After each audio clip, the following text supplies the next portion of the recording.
à tous. Merci de la confiance, de la fidélité. Assistance humanitaire d'urgence, ici basée à Mamou, qui travaille pour tous les Guinéens. Donc, comme vous le voyez en image, nous sommes ici à Dalaba, à 55 kg de Mamou. Voilà, nous sommes là. C'est une manière de faire, bien sûr, la distribution des denrées alimentaires, comme vous voyez en image, à travers le financement de M. Nimada et ses amis depuis la Belgique. Je dis bien financement par M. Nimada et ses amis de la Belgique, précisément à Anvers. Donc ce sont eux qui nous ont financé. Regardez, un sac, 2 sacs, 3 sacs, 4 sacs, 5 sacs. C'est vrai qu'on devait tourner pour mieux compter. Hein. 5 sacs de sucre. Et 1, 2, 3, 4, 5. Il y a aussi 5 sacs de riz. Hein. Donc il y a 2 sacs d'oignons. Vous voyez, il y a 2 sacs d'oignons. Et là, il y a 2 bidons d'huile. Et voilà les 6 pâtes. Ensuite, on va détacher ça. On va mettre dans des petits sacs. Et on va essayer de distribuer surtout à ces personnes qui sont très diminuées. Les personnes qui n'obtiennent rien pour le mois de Ramadan, pour la rupture du jeûne. Alors, je vous rappelle d'abord que M. Nimada et ses amis de la Belgique, ce n'est pas la première fois de nous soutenir. Hein. C'est la 3e collaboration qui nous envoie de l'argent pour qu'on puisse donner aux personnes diminuées, aux personnes vulnérables. Alors, cette fois-ci, encore pour ce mois de Ramadan, un mois béni, M.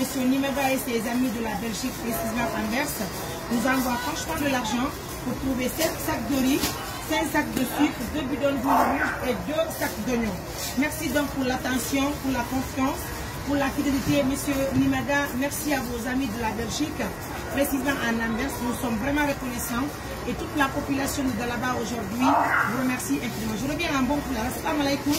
Avec Tingongo, vous avez l'assistance à l'intérieur avec Wongo Songo et Mekado Hande, ONG et la salle Nimada, Haray d'accord avec les Anvers, on est à Daniel Diao, les filles et sauts du sac de soutien et sac de maro, et puis on est bantu les cadumans, et sac de Bassal, les Haray, tout dans les jours de la vie. Haray non, il y a deux minutes à les Haray Golden, et tout au sein du Goldman, qui se dit à la Haray Gaini Jungongo. Mais wawa e jonnugol hakton jimɓe ɓe e ballal ngal haray noon ko anndintingol musidɓe ɗen no yafantume moƴƴa ay to tini haray golleji amen ko mamen ƴettan bobo jiɗin par ce que ɗon anndi haray ko seedintingol battineɗe amen ɓen wondema haray golleji ɗin tu laisse de côté surtout pas devant la caméra non laɓi ɗum non de côté.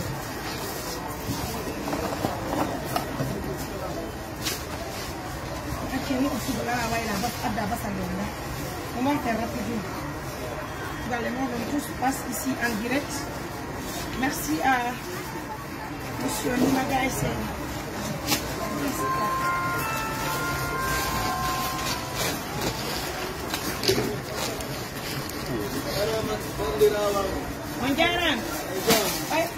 Bonjour.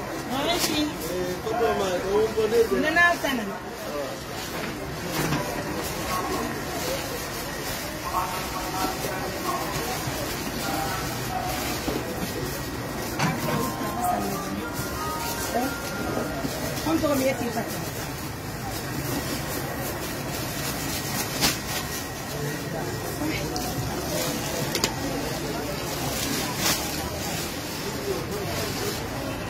Monsieur Nimada, merci pour la confiance. Merci de renouveler cette confiance. Vous savez, aujourd'hui, nous sommes devenus des partenaires. Nous sommes en Guinée-Conakry. Et comme vous le constatez, nous travaillons pour toute la population guinéenne sans exception, raison pour laquelle aujourd'hui nous sommes à Dalaba. Voilà.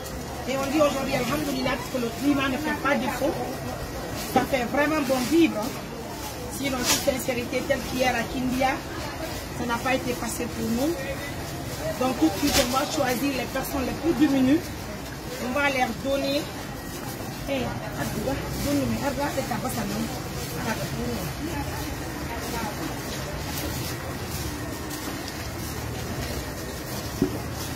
puis, là, allez,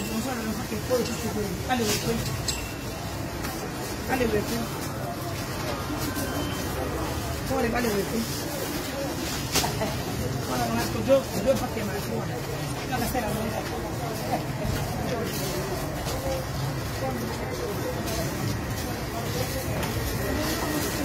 On va passer à l'aide.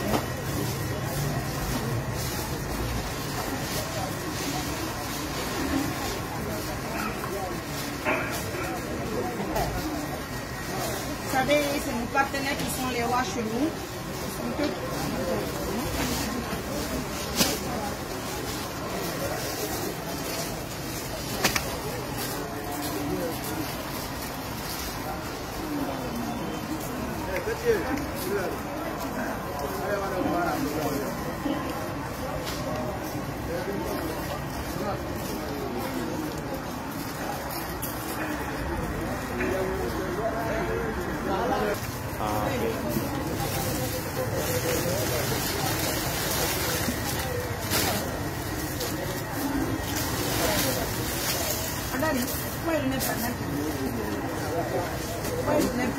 Oui.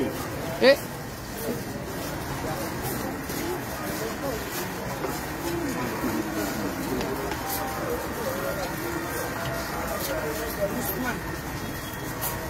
Allez, ça se passe comme ça, c'est le souhait de nos partenaires.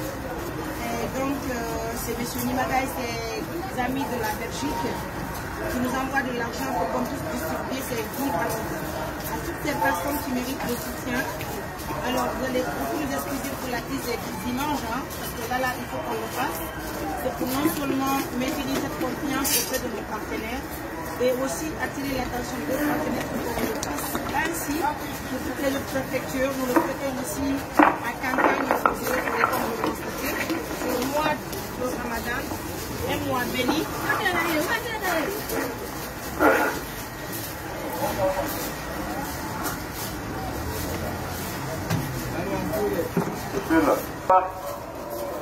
حي على الصلاة حي على الفلاح قد قامت الصلاة قد قامت الصلاة الله أكبر الله أكبر لا إله إلا الله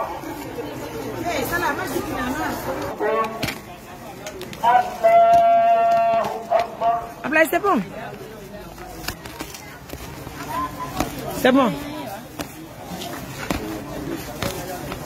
الله أكبر الله أكبر.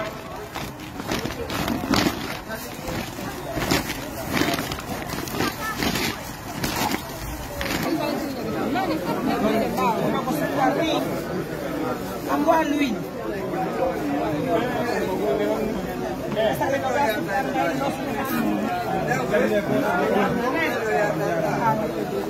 Ini tu gel orang yang tak. Dia tu binogan.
Do hina ko kiti ko imawo awobe ko kala hota wobe ko kene kala atte ordon se ordo arrivé oh nano ko ba hota ko ba eh jonna do woyo ni akela wongo tial akitela wongo bendo onondo akela wongo tial awa libere lo kai fenya akeo do fenya awa elni do wopoto yanga yanga oui ko yimbe ben tu nan do ko non tion tira do fore do poto ko ayi be du to ba ko awa elni do wopoto fialla biro ta wondo mi dunyiro do ngon hendo ta do hay hunde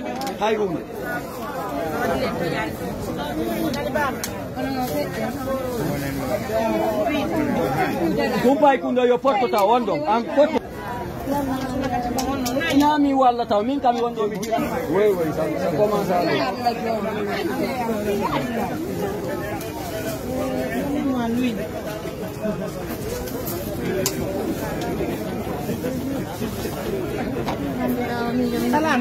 Biro so duni ongen do ta hunde ka wondo me duni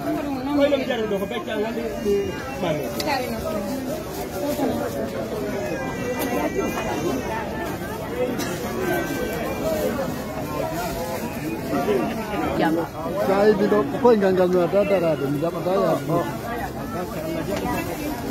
Oh no.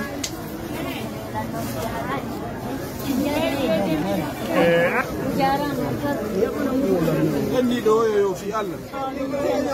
Kau contoh dari. Dapat sama kalan di ni.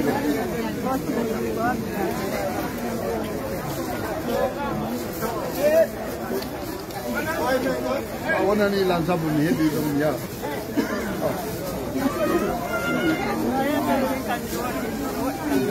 Lalu saya boleh mengacu sampai. Itu iya lu dong, tak ada dong.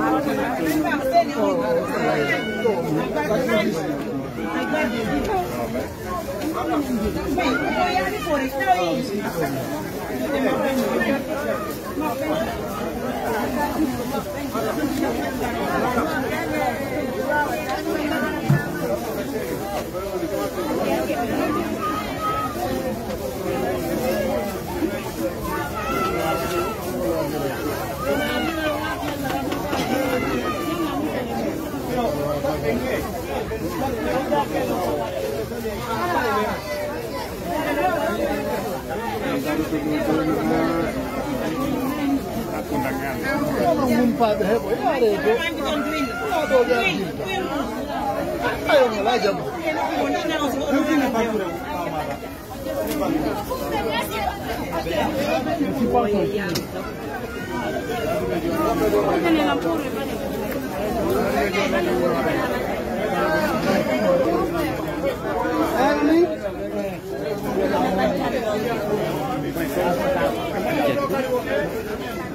Sana kati mongon ni na iba.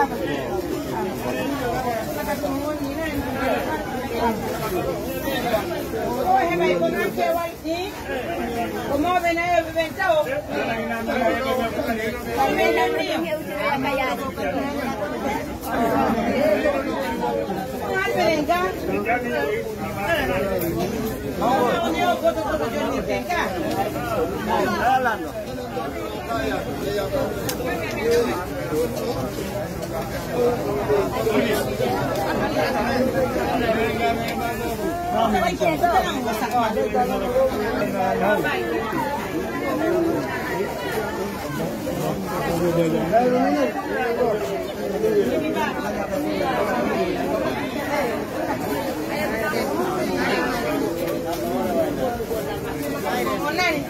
Para esta emisión y ses amis de la Belgique, pardonnez nous honorable. Allah amin. Amin. Allah amin.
On dit là-bas.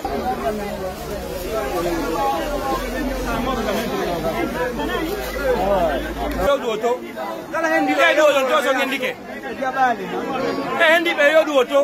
Wo be ko kadendo.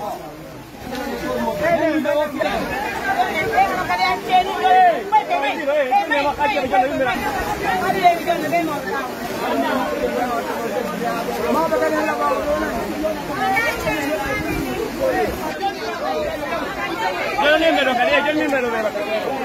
Ya no capaz de todo,